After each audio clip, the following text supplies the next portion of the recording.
Good morning. Morning. Hi, Ellen. It's where you're joining us at Books at Lunchtime, and it's really good to have you along. Ellen Hawley, you wrote Other People Manage. How exciting! And here it is. There it is. Thank you very much for joining us. So I think that our readers aren't really going to be familiar with your writing yet. I'm hoping that our talking about it will wake them up to this. I have a pre-publication copy. I loved it. It's not very long, and I would say not a lot happens, but actually a great deal happens in its own way. Do you want to tell us about the book? It's about two women who start a relationship with each other. It's about love, but it's not about romance at all. It's about hard-earned love. It's about difficult love. It is, I think, about reality, the reality of loving, not just each other, but loving family, loving children. It's about what love gives us, and it's about the failures of love. Yeah, I absolutely agree with all of that. And something happens not terribly far into the book. It's about three women, isn't it? There are three women all the way through the book, because Marge is the main character. So do you want to tell us about the two main characters? The main characters are Marge and Peg, and Marge is the narrator, but Peg has a stalker, really, not really an ex, but somebody she went out with once or twice, and who just can't let go of her. And that hangs over their relationship throughout, even after it seems to have been settled. She's a presence even in her absence. Yes. So Marge the book is set in the 1970s. Yes? Yes, I'm sorry. I was waiting for you to go on. Yeah, so the book is set in the 1970s. And so Marge and her partner Peg can't be quite as open about the relationship as they could be now. And then the third person is named Megan. It's not particularly of its time. It could be any time, I felt, because it's not full of cultural references, because it is just about the relationships, really. But I did quite like imagining what they would be wearing and how the facial hair and the things that the way people would have looked of its time. And so what Marge does for a living at that time. Marge is a bus driver at a time when women were just beginning to drive the city buses, and Peg is training to be a therapist when they first meet. And before I forget to add this, the only thing that I think really ties it to its time, the 1970s, is that there wasn't then a recognition about stalking. It was it happened. God knows it happened, but nobody really talked about it. There was no legal recourse. There was nothing a person could do. And so many of the things that a stalker does are fairly low level that, what are you going to do? You go to the cops and they'll say, so what? And even with all the progress we've made socially and with people's rights, stalking we're still sorting that out, really, aren't we? Even now. Trying to understand how to define it and what to do about it. So yeah, so Megan is a stalker, and then there's Peg's family also comes into it. They start as children and grow up. And as as Peg and Marge enter into their relationship, Marge gets more and more involved with Peg's family, which is three sisters who have a very strong connection with each other. And her own family is very difficult, and she has no contact with them. So she's very, at first hesitant, and then surprised by how powerful the connection to Peg's family is and how much it means to her. And I'm not giving anything away, after Peg's death, one of the things that she really has to reckon with is what is her role in this family that isn't biologically hers. And that was one of the things that I found so honest about the writing in this book, because as I said before, at some points it feels like there's not a lot going on plot-wise. There aren't loads of twists and lines going on in the plot, but it's so honest. One line that really struck me, it's honest about the minutiae of relationships. So Peg and Marge had an argument, and Marge says, "We said goodbye like acquaintances. I didn't tell her I'd come to any sort of decision. I was deep in my own stinginess, and I was still angry for having apologized the night before when I didn't think I'd been at fault." So she's not angry about what they were arguing about anymore. She's angry that she apologized. And we are all so silly. Honestly, or at least most of us are. We just get so caught up in the oddities of our relationships that we get in our own way. Well, that's exactly the point. It's a kind of selfishness and defensiveness, isn't it? But Madge's love for Peg, it couldn't be expressed any more deeply, and the pain in the first couple of pages is just so palpable. Do you want to read the first couple of pages? And as you say, it's no secret that Peg dies. That's in the first line, isn't it? Let me grab my glasses. I've reached the age where print is a mystery to me unless I have my reading glasses on. Back when Peg was still alive, back when we were both so young that neither of us was going to die, she told me about the 5 stages of grief. We'd each lost a parent when we were young, her father when she was 14, my mother when I was 12. But even so, we talked as if grief was something neither of us knew personally. This was in the 70s. The 5 stages were exciting and new, and that was all we let them be at that moment. Something she'd studied in one of her classes, something we could talk about. When I try to remember the stages now, I come up with denial, bargaining, something else, another something else, and acceptance. No matter how often I come back to fill in the blanks, I can't name the missing stages, and that seems oddly right. I live in one of those empty stages. Denial didn't work. There's nothing left worth bargaining for. And I'm damned if I'll accept it. If I did, would Peg come back and drink that last cup of coffee with me after supper? That gap, that missing step, suits me. Maybe it's the don't care stage. The federal building gets blown up in Oklahoma City, and I don't care, and I should care, but no part of me really believes it matters. O.J. Simpson goes on trial, but his wife's murder is nothing beside Peg's death. If half the country was sinking into the sea, I might care, but only enough to make sure that I was on the part that sinks. Thank you. And the book really does go on that way, doesn't it? With her just being angry that Peg has died, but having to move on. And is that where the title comes from? Other people manage, that you just have to keep on. The title wasn't mine, actually. Fairly far into the book, Marge and Peg are talking about the difficulty of Peg working as a therapist, and that, you know, that the weight of that profession. I said my own partner, Ida, was a therapist before she retired, so I'm very conscious of the weight that they carry and the expectations that people bring to them, most of which they can't possibly fulfill short of having a magic wand. And I think it's Peg who says other people manage, and, you know, other people go on. And really, this is about managing and about going on and about all the imperfections of our lives and the weight that we carry and going on. It absolutely is. I'm just looking to see, I'm sure that there's,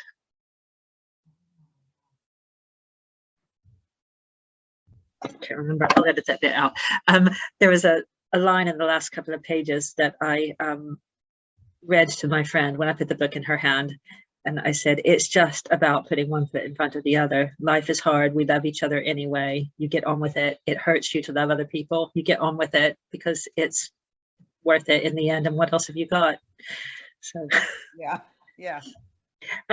So I want to ask you about Minnesota, because I was reading, just working my way through the books that came across my desk, and really enjoying.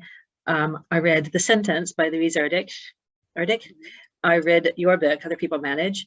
I read Brood by Jackie, is it Polson? And you don't know that one. And they were all set in Minnesota. And I thought, this is bizarre. And then I looked it up. And there are so many other writers who've come out of or who've written books set in Minnesota. And I just need to ask you, what's going on there? I used to work for a writers' organization in Minnesota, The Loft. I edited their magazine for many years. And the going theory was that it was the long winters. It drove people to it. I don't know. There is a very active, very vibrant writing community in Minnesota, and maybe it is the winters. Who knows? You get locked indoors for a long time. That's quite funny. So normally, I would be asking you what you're writing next, but I want to talk first about what you've already written, because Kett's books and other UK booksellers were only able to offer Other People Manage right now. But this isn't your first book, is it? It isn't. I published, it's my fourth. I published 3 books in the US. Let me see if I can manage them. Trip Sheets was my first one. The second one was a political satire, which is particularly close to my heart because it's about fake news. It's called Open Line.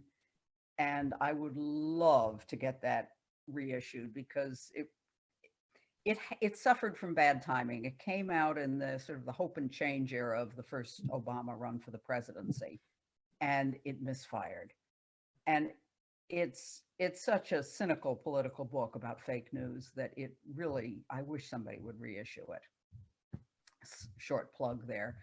And the third one is The Divorce Diet, which is about an invisible diet guru, which I wrote for a friend whose marriage was breaking up, trying to make her laugh. And when the first chapter made her laugh, I kept going. They're all very, very different. What a gift to write a book for someone who's going through a divorce just to make her laugh. It was great fun. I have never had a book come to me that easily.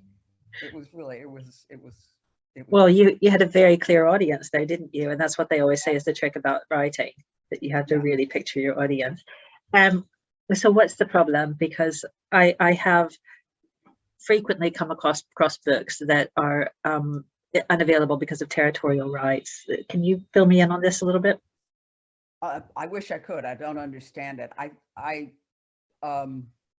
They were published in the US. They haven't been published in the UK. Presumably distributors only work within their own little patch. That's all I know. Okay, I understood.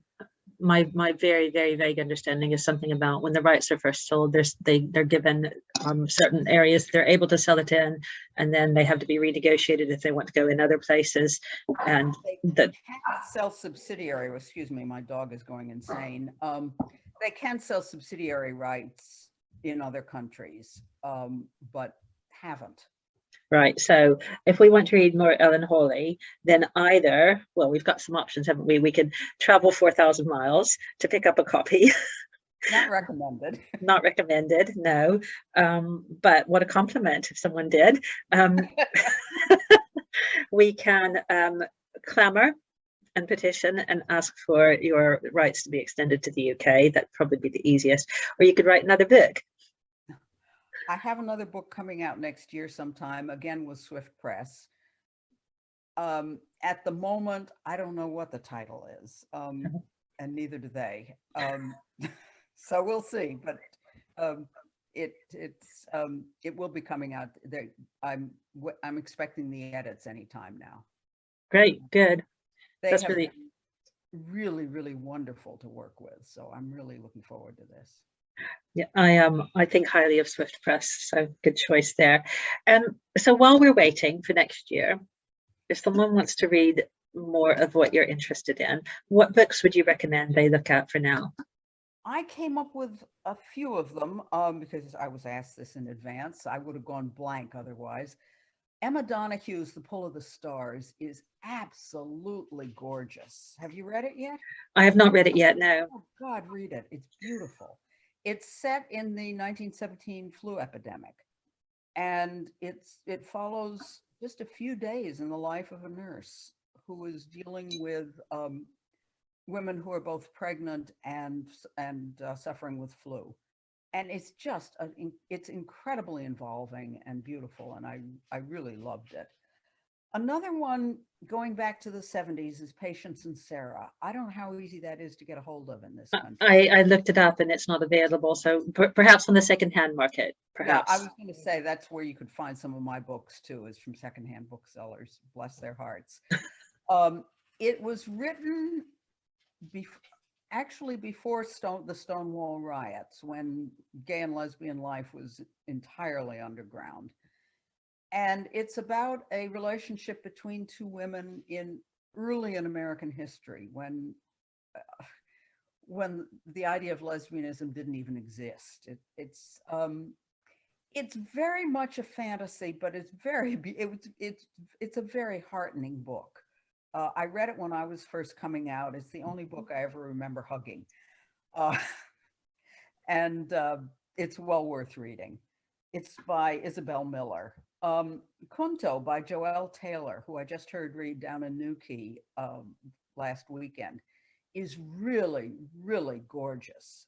And she's an amazing performer. I mean, she doesn't read from the book. She just inhabits the poetry.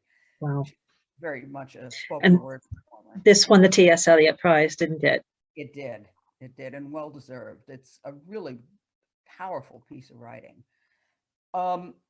Disobedience by Naomi Alderman, which she's an interesting writer, and no two books of hers follow the same path. I can imagine. I read The Power. Yeah. And I don't think you could duplicate that. I don't think you could. And this one goes someplace completely different. It's set among an Orthodox Jewish community in London. And again, there is a relationship between two women in the background, but it's very much subsumed by the issues of the community, breaking out of the community or staying in the community. It's a community that's bound by rules, by how we ought to live, and what you want is very much secondary to that. And it's a really fascinating book. Just takes you into another world. I realize that these all involve relationships between women, but what I'm drawn to in books about lesbians isn't books that are specifically about the relationship. They're books about people in the world, and they're books that examine this corner of the world in a larger context, which is not true of all lesbian fiction, but it's very much what I'm interested in. So that they're books that don't appeal just to a lesbian audience, but to anybody. And they're about living in the world, as specifically, in that context, but they're about the world. And the last one is Patrick Gale's Mother's Boy, which is about a Cornish poet who lived at a time when the issue of being gay or not being gay, it just wasn't a word he would have used. It wasn't a thought he might have had. He was clearly attracted to men, but the best he could have done was say that he was an outsider. And it changes your perspective, and it's worth a read. That's quite new, isn't it? It is. It just came out. Yeah. Well, that's all very exciting. More books for our to be read list. So I am going to go away and make sure we have as many of those in stock as we can. And thank you very much for joining us. And thank you for asking me. It's been great. Yeah, it's really been good to talk to you. Thanks again. Okay, take care. Thank you.